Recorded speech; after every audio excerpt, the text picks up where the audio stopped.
အခုနောက်ထပ်ပြီးတော့မြန်မာနဲ့သက်ဆိုင်တဲ့သတင်းတစ်ပုဒ်ကိုဆက်လက်ပေါင်းအစီရင်ခံပါအောင်မယ်တော်လားရှင်များခင်ဗျာရခိုင်ရေးကချင်ရေးတို့မှာ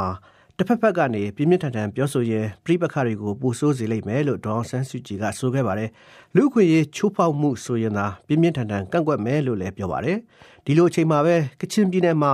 တာမန်အရက်သားတွေအပေါ်မှာလူခွေရေးချိုးဖောက်တယ်ဆိုတဲ့ဆွဆွဲချက်နဲ့သမရစီကိုတိုင်စာပေးပို့တဲ့အဖြစ်အပျက်တစ်ခုလည်းပေါ်ထွက်လာပါတယ်အပြည့်စုံကိုတော့နန်းချယ်ရီခမ်ကပြောပြပေးမှာပါဟုတ်ကဲ့ပါရှင်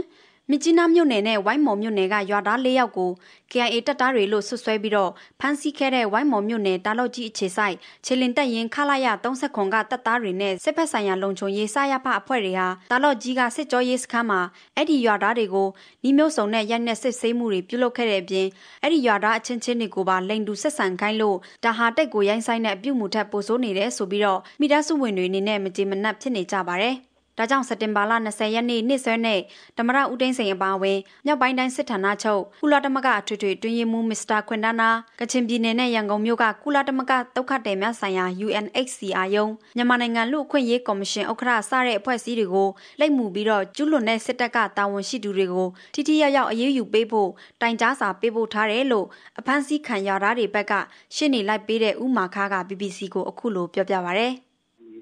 အဓိကတော့အဲ့ဒီအင်ဒူစကန်ခိုင်းတဲ့ကိစ္စတွေနော်အဲ့ဒီဟာရှိနေတဲ့ခါကျတော့အဓိကအဲ့ဒါကိုဖိုင်လိုက်လုပ်ပြီးမှသမ္မတကြီးပါနေတယ်လုတ်တန်တော့မဟုတ်ပါဘူးဘာလို့လဲသမ္မတကြီးတော့ဒီပါတီနဲ့အသိတွေကျော်လဲပဲအဲ့ကျွန်တော်ကိုယ်နဲ့အဲ့ဒီသူတို့ဆင်းရေးကောင်းမှုဆင်းရေးခဲ့တာပေါ့သူတို့လောက်တဲ့ပုံစံမျိုးနော်အဲ့မှာအဲ့ဒီတရားကိုကျတော့ကိုယ်သုံးလုံးနေခါကြဘူး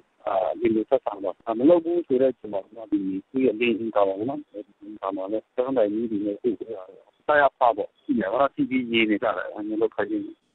အတန်ကြီးလင်မှုမရှိတာကိုတောင်းပန်ပါတယ်ဥမာခါပြောရတာကတော့မိသားစုဝင်တွေအနေနဲ့အတိကကတော့လိန်တူဆက်ဆံခိုင်းတာကိုတင်ပြချင်တာဖြစ်တယ်။ဒါဟာလောက်ကြံထားတာမဟုတ်ဘူး။ဒီလိုရိုင်းဆိုင်တဲ့အပြုတ်မူကတကယ်မဟုတ်ရင်သူ့လိုရှစ်နေကောမိသားစုဝင်ကပါဓမ္မရကြီးစီထိတိုင်ကြားရဲမှာမဟုတ်ဘူး။ရွာသားတွေကိုလိန်ဆက်ဆံခိုင်းတဲ့ပုံစံကတော့တယောက်ကိုတမန်တလင်းပေါ်မှာလေးပတ်ထောက်ခိုင်းတယ်။ပြီးတော့ဂျာနဲ့တယောက်ကိုခေါ်ပြီးအချင်းချင်းဆက်ဆံခိုင်းတယ်။အဝတ်တွေကိုတက်သားတွေစားရဖတွေကိုယ်တိုင်ချွတ်ပေးတယ်။ပြီးရင်ဘေးကနေထိုင်ကြည့်ပြီးရည်နေကြတယ်မလုပ်ဘူးဆိုရင်ပါးရိုက်တယ်ကန်တယ်ဖျောင်းတိုင်နဲ့သူတို့ရဲ့အင်္ကာကိုမိရှို့ကြတယ်ဆိုပြီးအဖမ်းခံရသူတွေကိုယ်တိုင်ပြောပြတဲ့အတိုင်းဥမာခါပြောပြသွားတာပဲဖြစ်ပါတယ်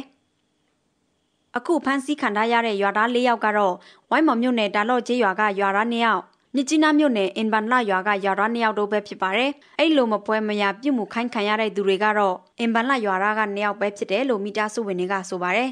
ဒီလိုပြုတ်မှုခံရတဲ့အတွက်သူတို့ရဲ့စနီးတားသမီးတွေကစိတ်ထိခိုက်ခံစားရတယ်စိတ်မကောင်းဖြစ်နေကြတယ်အင်မတန်ပဲတောတာလဲထွက်နေကြတယ်လို့သိရပါတယ်